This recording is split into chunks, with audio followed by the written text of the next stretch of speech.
അവിടെ ബാക്കി വെക്കാതെ ബ്ലോക്ക് നീക്കുന്ന ഒരു ടെക്നോളജിയാണ് സ്റ്റെന്റ്ലെസ് ആൻജിയോപ്ലാസ്റ്റി. അതൊരു സ്റ്റെന്റ് ലോഹം നമ്മുടെ ശരീരത്തിൽ വെക്കേ വേണ്ട. അതെ അതെ അതെ യെസ്. ഒരാൾക്ക് മുൻപ് ആൻജിയോപ്ലാസ്റ്റി കഴിഞ്ഞ ഒരാളാണ്. ഓക്കെ, അയാൾക്ക് ഒരു 5-10 വർഷം കഴിഞ്ഞ് വീണ്ടും അതിൻ്റെ ഉള്ളിൽ ബ്ലോക്ക് വരാനുള്ള ഒരു സിറ്റുവേഷൻ വന്നു കഴിഞ്ഞു കഴിഞ്ഞാൽ പണ്ട് കാലത്ത് നമ്മൾ വീണ്ടും ഒരു സ്റ്റെന്റ് ഇടാൻ ആണ് ചെയ്തത്. പക്ഷെ എന്നൊരു 2 മെറ്റൽ ലെയർ അതിൽ വന്നു. ഇവിടെ നമുക്ക് DCB ടെക്നോളജി വെച്ച് കഴിഞ്ഞ് കഴിഞ്ഞാൽ നമുക്ക് സ്റ്റെന്റ് ഇല്ലാതെ നമുക്ക് ആ ബ്ലോക്ക് നമുക്ക് നീക്കാൻ പറ്റും. ഇന്നത്തെ കാലത്ത് നമ്മുടെ ജീവിത രീതി കൊണ്ടും പല കാരണങ്ങൾ കൊണ്ടും ഹൃദയ സംബന്ധമായിട്ടുള്ള ബുദ്ധിമുട്ടുകൾ കൂടി വരികയാണ് ചെയ്യുന്നത്. അപ്പോൾ ഹൃദയത്തിനൊരു ബ്ലോക്ക് വന്നു കഴിഞ്ഞാൽ നമ്മൾ പൊതുവേ കേൾക്കുന്നത് ഒന്നെങ്കിൽ ആൻജിയോപ്ലാസ്റ്റി അല്ലെങ്കിൽ സ്റ്റെന്റ് ഇടുക. ഇതിൽ നിന്നൊക്കെ വ്യത്യസ്തമായിട്ടുള്ള പ്രൊസീജിയറാണ് ഡ്രഗ് കോട്ടഡ് ആയിട്ടുള്ള ബലൂൺസ് യൂസ് ചെയ്യാന്ന് പറയുന്നത്. അപ്പോൾ നമ്മൾ ഇന്നുള്ളത് കോഴിക്കോട് ആസ്റ്റമിംസിലാണ്. നമ്മുടെ കൂടെയുള്ളത് ഡോക്ടർ സൽമാൻ സാർ ആണ്. കൂടുതലായി നമുക്ക് സാറിനോട് തന്നെ ചോദിച്ചു വെക്കാം. സർ, എന്താണ് ഈ ഡ്രഗ് കോട്ടഡ് ആയിട്ടുള്ള ബലൂൺ? അതുപോലെ തന്നെ നമുക്ക് ഈ സ്റ്റെന്റ് ഇല്ലാതെ ആൻജിയോപ്ലാസ്റ്റി ചെയ്യാനായിട്ട് പറ്റും? യെസ് മേസുമ, വളരെ കറക്റ്റ് ആയിട്ടുള്ള ചോദ്യമാണ് ചോദിച്ചത്. ഇപ്പം നിങ്ങൾ പറഞ്ഞ പോലെ കുറേ കാലങ്ങളായി ആൻജിയോപ്ലാസ്റ്റി തുടങ്ങിയിട്ട് ഇപ്പോൾ ലേറ്റസ്റ്റ് ആയിട്ട് വരുന്ന, ലേറ്റസ്റ്റ് വെച്ചാൽ കുറച്ച് വർഷങ്ങളായി, 1-2 വർഷമായി, എന്നാലും ലേറ്റസ്റ്റ് ആയിട്ടുള്ള ടെക്നോളജിയാണ് സ്റ്റെന്റ്ലെസ് ആൻജിയോപ്ലാസ്റ്റി അല്ലെങ്കിൽ DCB ടെക്നോളജി, അതായത് ഡ്രഗ് കോട്ടഡ് ബലൂൺ. അപ്പോൾ ആദ്യം ഒരു നോർമൽ ആൻജിയോപ്ലാസ്റ്റി നമ്മൾ എങ്ങനെയാണ് ചെയ്യുന്നത് നമുക്ക് നോക്കാം. സോ യൂഷ്വലി നമുക്കൊരു ബ്ലോക്ക് ഉണ്ടെങ്കിൽ അതിൻ്റെ ഉള്ളിൽ നമ്മളൊരു വയർ പാസ് ചെയ്ത് ഒരു ബലൂൺ അതിൽ കയറ്റുന്നു, വീർപ്പിക്കുന്നു, അത് രക്തക്കോയിൽ വികസിക്കുന്നു. എന്നിട്ട് ആ രക്തക്കോയിലിന് ഒരു ഉറപ്പ് വരുത്താൻ വേണ്ടിയിട്ടാണ് ഒരു സ്റ്റെന്റ് ഇടുന്നത്. ഓക്കെ, അപ്പോൾ അതാണ് യൂഷ്വൽ ആൻജിയോപ്ലാസ്റ്റി, സാധാരണ നമ്മൾ കാണുന്നത്. അതെ അതെ, അപ്പോൾ അടഞ്ഞു പോകാതിരിക്കാൻ വേണ്ടിയിട്ട് സ്റ്റെന്റ് ഇടുന്നു. ദർ ആർ സർട്ടൻ സിറ്റുവേഷൻസ്, അതായത് നമുക്ക് സ്റ്റെന്റ് ഇടാൻ പറ്റാത്ത ചില സാഹചര്യങ്ങളുണ്ട്. അതാണ് ഇന്നത്തെ കാലത്ത് നമ്മൾ ഈ കോംപ്ലെക്സ് ബ്ലോക്കുകളുള്ള ഒരു കാലഘട്ടത്തിലാണ് നമ്മളുള്ളത്. അപ്പോൾ ആ ഒരു ടെക്നോളജിയാണ് DCB ടെക്നോളജി. ഇതിൽ നമ്മൾ എന്താ ചെയ്യുന്നത് വെച്ചാൽ ഇതേ ബ്ലോക്കിൽ നമ്മളൊരു വയറൊക്കെ ഇടുന്നു, പിന്നെ ഒരു ബലൂൺ കൊണ്ട് നന്നായിട്ട് കട്ട് ചെയ്ത് ആ ബ്ലോക്ക് ഫുൾ മാറ്റിയതിന് ശേഷം നമ്മൾ ലാസ്റ്റിൽ നമ്മൾ ചെയ്യാൻ പോകുന്നത് ഒരു ഡ്രഗ് കോട്ടഡ് ബലൂൺ. ആ ബലൂണിൻ്റെ മേലെ സ്പെഷ്യൽ ഡ്രഗ് അടിഞ്ഞിട്ടുണ്ട്. ഈ ഡ്രഗ് ഭാവിയിൽ ഒരു മരുന്ന് ഭാവിയിൽ ആ ബ്ലോക്ക് അവിടെ വീണ്ടും വളരാതിരിക്കാൻ വേണ്ടിയിട്ടുള്ള ഒരു മരുന്നാണ് അതിൻ്റെ മേലെ അടിഞ്ഞിട്ടുണ്ട്. അത് നമ്മൾ ബലൂൺ ഇൻഫ്ലേറ്റ് ചെയ്ത് വികസിപ്പിച്ചിട്ട് ഒരു 1 to 1.5 minutes, 1.5 മിനിറ്റ് നമ്മൾ വികസിപ്പിച്ചിട്ട് ആ ഡ്രഗ് അതിൽ ഇംപ്രഗ്നേറ്റ് ചെയ്യുന്നു, പെനെട്രേറ്റ് ചെയ്ത് അവിടെ നിൽക്കുന്നു. എന്നിട്ട് നമ്മൾ ആ ബലൂൺ ഊരിക്കഴിഞ്ഞാൽ ആ ബ്ലോക്ക് അവിടെ നീങ്ങി. സോ ഫൈനലി നമുക്കൊരു നാച്ചുറൽ രക്തക്കോയിൽ നമുക്ക് കിട്ടി. ഇതാണ് നമുക്ക് നാച്ചുറൽ രക്തക്കോയിൽ, അതായത് സ്റ്റെന്റ് ഇല്ലാതെ ഒരു ആൻജിയോപ്ലാസ്റ്റി. സ്റ്റെന്റ് ഉണ്ടാകുമ്പോൾ ഒരു മെറ്റൽ ആണല്ലോ, അപ്പോൾ ആ ഒരു മെറ്റലുള്ള രക്തക്കോയിലാണ് ആദ്യം നമ്മൾ ചെയ്യാറ്. ഇപ്പോൾ ഈ ടെക്നോളജി വെച്ച് നമുക്ക് സ്റ്റെന്റ് ഇല്ലാതെ മെറ്റൽലെസ് ആൻജിയോപ്ലാസ്റ്റി എന്ന് ഉള്ള ടെക്നോളജി നമുക്ക് ഉപയോഗിക്കാൻ പറ്റുന്നത്. നമുക്കൊന്ന് കാണാനായിട്ട്. സോ അപ്പോൾ അതെ, റൈറ്റ്, ഇതാണ് നമ്മൾ ബലൂൺ എന്ന് പറയുന്നത്. ഓക്കെ, സോ ഇതിപ്പം ഈ നമ്മളെ ഹാർട്ടിൻ്റെ ആ രക്തധമനിൻ്റെ ഉള്ളിൽ ഇതൊക്കെ വളരെ ചെറിയ സാധനങ്ങളാണ് കേട്ടോ. ഒരു തൊട്ട് നോക്കൂ. യെസ് ഇതിൻ്റെ ഡയമീറ്റർ 2 മില്ലിമീറ്റർ, 2.5-3 മില്ലിമീറ്റർ അത്രേ ഉള്ളൂ. ഓക്കെ, ഇത് നമ്മൾ ഇൻഫ്ലേറ്റ് ചെയ്ത് കഴിഞ്ഞാൽ ഹാഫീസ് ഒന്ന് ഇൻഫ്ലേറ്റ് ചെയ്യും. അപ്പോൾ ഒരു വീതി എന്ന് പറഞ്ഞാൽ മിനിമം യൂഷ്വലി 2-2.5 മില്ലിമീറ്റർ വീതി. എന്നിട്ട് ലെങ്ത് ബ്ലോക്ക് നമ്മൾ എത്രത്തോളം ബ്ലോക്ക് ഉണ്ട് നമ്മൾ അളന്ന് നോക്കിയിട്ടാണ് നമ്മൾ തീരുമാനിക്കുന്നത്. ഇതാണ് ആ ബലൂൺ. അപ്പോൾ ആ ബലൂൺ നമ്മൾ ഇൻഫ്ലേറ്റ് ചെയ്തില്ലേ, ആ ബലൂൺ ഇതിൻ്റെ മേലെ ഇപ്പോൾ ഡ്രഗ് ഇല്ല. അപ്പോൾ ആ ബലൂണിൻ്റെ ഇതിപ്പോൾ യൂസ്ഡ് ബലൂണാണ്, അതിൻ്റെ മേലെ ആ പറഞ്ഞ മരുന്ന് അടിഞ്ഞിട്ടുണ്ടാവും. ഇത് നമ്മൾ ഇൻഫ്ലേറ്റ് ചെയ്തിട്ട് ഒരു 1-1.5 മിനിറ്റ് നമ്മൾ രക്തധമനിൻ്റെ ഉള്ളിൽ നമ്മൾ വെച്ച് കഴിഞ്ഞ് കഴിഞ്ഞാൽ ആ മരുന്നാണ് ഭാവിയിൽ ബ്ലോക്ക് വരാതിരിക്കാൻ വേണ്ടിയിട്ട് നമ്മളെ സഹായിക്കുന്നത്. സോ ലീവ് നത്തിങ് ബിഹൈൻഡ്, അതാണ് അതിൻ്റെ ഒരു ലീവ് നത്തിങ്, ഒന്നും അവിടെ ബാക്കി വെക്കാതെ ബ്ലോക്ക് നീക്കുന്ന ഒരു ടെക്നോളജിയാണ് സ്റ്റെന്റ്ലെസ് ആൻജിയോപ്ലാസ്റ്റി. സ്റ്റെന്റ് ലോഹം നമ്മുടെ ശരീരത്തിൽ വെക്കേ വേണ്ട. അതെ അതെ അതെ യെസ്.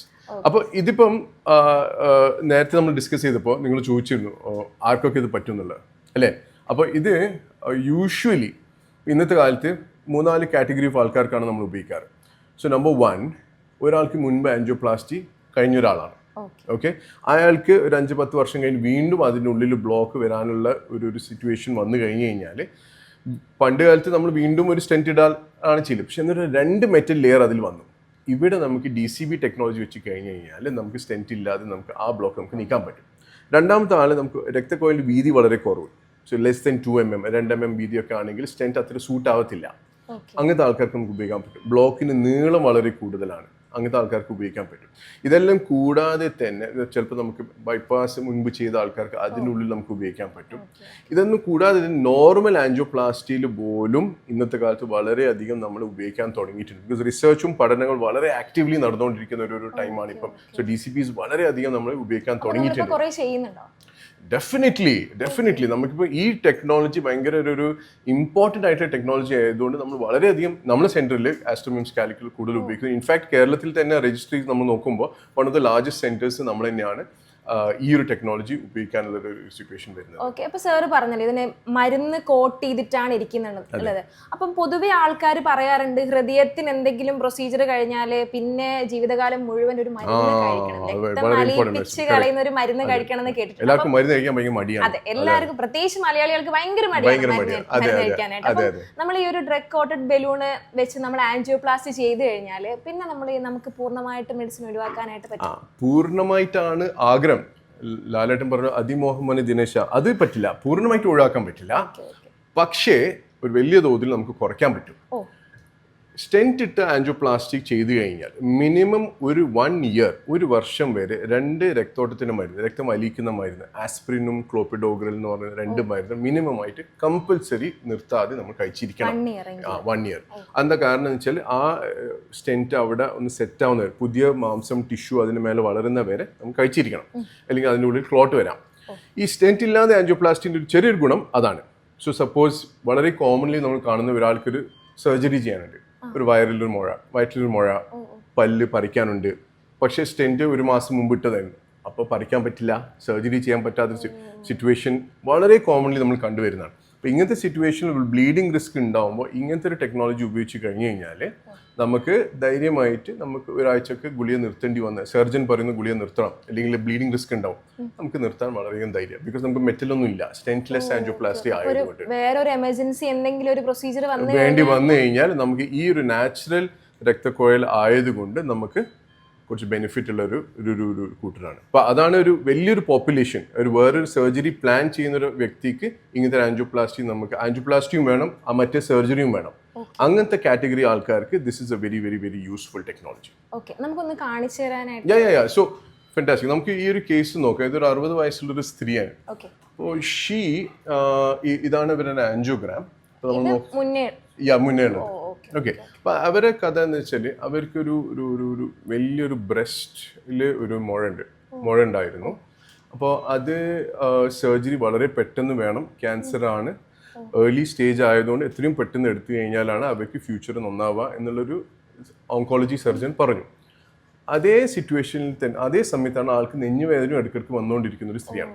ഡയബറ്റിക് ആയതുകൊണ്ട് ഒരു ബ്ലോക്ക് ഉണ്ടാവാനുള്ള നല്ല സാധ്യത ഉണ്ടായിരുന്നു, ECGയിൽ വേരിയേഷൻ ഉണ്ടായിരുന്നു. അങ്ങനെ നമ്മൾ ആൻജിയോഗ്രാം നോക്കിയപ്പോൾ മെയിൻ രക്തധമനിയാണ് ഇത് കാണുന്നത്. അതിൽ ക്രിട്ടിക്കലായിട്ട് ഇവിടെ കാണുന്നു നമുക്കൊരു 99% ബ്ലോക്ക് അവിടെ കാണുന്നുണ്ടല്ലോ. ഇവിടെ ഈ കറുപ്പ് പോകുന്നതാണ് നമ്മളെ രക്തക്കുഴൽ, ആ ബ്ലഡ് പോകുന്നതാണ് ഈ കാണുന്നത്. ഇവിടെ ഒരു ഫ്ലോ കുറവ് കാണുന്നില്ലേ, ഇതിനാണ് ഒരു 95 to 99% ബ്ലോക്ക് എന്ന് പറയുന്നത്. അപ്പോൾ ഈ ബ്ലോക്ക് കുറച്ചും കൂടി നമ്മൾ ലേറ്റ് ആയിരുന്നെങ്കിൽ ഇങ്ങനത്തെ ബ്ലോക്കാണ് അറ്റാക്ക് ആയി മാറുന്നത്. ഓക്കെ. അപ്പോൾ ഈ വ്യക്തിക്ക് ഈ ബ്ലോക്കും നീങ്ങണം, ആ ബ്രസ്റ്റിന്റെ സർജറിയും ചെയ്യണം. ഓക്കെ, വിതിൻ 1 or 2 weeks ചെയ്യണം എന്നാണ് സർജൻ പറയുന്നത്. അങ്ങനെ ഈ ആൾക്ക് നമ്മൾ ആ ഡ്രഗ് കോട്ടഡ് ബലൂൺ ടെക്നോളജി വെച്ചിട്ട് ചെയ്തതിന് ശേഷം അപ്പോൾ ഇതാണ് നമ്മൾ ആ ചെയ്തതിന് ശേഷമുള്ള രക്തക്കുഴൽ ഫുള്ളായിട്ട് ഓപ്പൺ ആയത്. അപ്പോൾ വിതിൻ അനദർ 1-2 ആഴ്ചയ്ക്ക് ശേഷം നമുക്ക് സർജറിക്ക് ആ ലേഡിക്ക് നമുക്ക് വിടാൻ സാധിച്ചു. സോ ദിസ് ഈസ് ഒരു വളരെ കോമൺ ആയിട്ട് കണ്ടുവരുന്ന, ബിക്കോസ് ഇന്നത്തെ കാലത്ത് ഒരു വ്യക്തിക്ക് പല പല രോഗങ്ങൾ ഉണ്ടാവാമല്ലോ. ഒരു അറ്റാക്ക് വരുന്നു, വീഴുന്നു, എല്ല് പൊട്ടുന്നു. സോ ഇങ്ങനത്തെ സിറ്റുവേഷനിൽ ഈ ഒരു ടെക്നോളജിക്ക് പ്രസക്തി വളരെയധികം ഇമ്പോർട്ടൻ്റ് ആണ്. സർ, സാധാരണ രീതിയിലുള്ള ആൻജിയോപ്ലാസ്റ്റി സ്റ്റെന്റ് ഇടുന്നതിനേക്കാളും ഇതിന്റെ ഒരു അഡ്മിഷനും കാര്യങ്ങളൊക്കെ എങ്ങനെയായിരിക്കും? അത് യൂഷ്വൽ പ്രൊസീജിയർ തന്നെ. അത് അധികം കിടക്കേണ്ട ആവശ്യം 1 or 2 days മാക്സിമം മാത്രമേ കിടക്കേണ്ട ആവശ്യമുള്ളൂ. അങ്ങനെ എക്സ്ട്രാ കുറവൊന്നുമില്ല. അപ്പോൾ യൂഷ്വലി നമുക്ക് ആൻജിയോപ്ലാസ്റ്റിക്ക് 1 maximum 2 days മാത്രമേ ഉണ്ടാവേണ്ട ആവശ്യമുള്ളൂ. അത്രേ ഉള്ളൂ. അപ്പോൾ സർ, ഈ പ്രൊസീജിയർ എങ്ങനെയാണ്? സർജറി ആണോ, വലിയൊരു പ്രൊസീജിയർ ആണോ? യൂഷ്വലി ആൻജിയോപ്ലാസ്റ്റി സർജറി ഒന്നുമില്ല, അനസ്തീഷ്യ ഒന്നുമില്ല. നമ്മൾ യൂഷ്വലി കയ്യിലെ കൂടെയാണ് ഒരു 95% ആൾക്കാർക്ക് ചെയ്യല്. ഒരു ചെറിയൊരു കുത്ത് നമ്മളിപ്പോൾ കാനുലൊക്കെ ഇടുന്ന പോലത്തെ ഒരു കുത്ത്, സ്റ്റിച്ചസ് ഒന്നും ഇല്ലല്ലോ, നോ സ്റ്റിച്ചസ്, ഒരു ചെറിയൊരു കുത്ത്. അപ്പോൾ ഇതിലേക്ക് കൂടെ നമ്മൾ നേരെ ഹാർട്ടിലെത്തുന്നു, ഈ പറഞ്ഞ ആൻജിയോപ്ലാസ്റ്റി പ്രൊസീജിയർ ചെയ്യുന്നു, DCB ചെയ്യുന്നു, നാളെ ഡിസ്ചാർജ് ചെയ്യുന്നു, പുറമേ കാണാൻ ഒന്നുമില്ല. ഇതാണ് welcome to newest technology in the heart. Okay. അപ്പം ഒരുപാട് ആൾക്കാർക്ക് ഇപ്പോഴും ഈ പുതിയ ടെക്നോളജിനെ പറ്റിയിട്ടും ചികിത്സാ രീതിനെ പറ്റിയിട്ടും ഒന്നും അറിയാത്തതായിരുന്നു. അപ്പം ഈ ഒരു സന്ദേശം എല്ലാവരിലേക്കും എത്തട്ടെ എന്ന് ഞാൻ വിശ്വസിക്കുന്നു. അപ്പം thank you so much. Thank you very much, my Suma.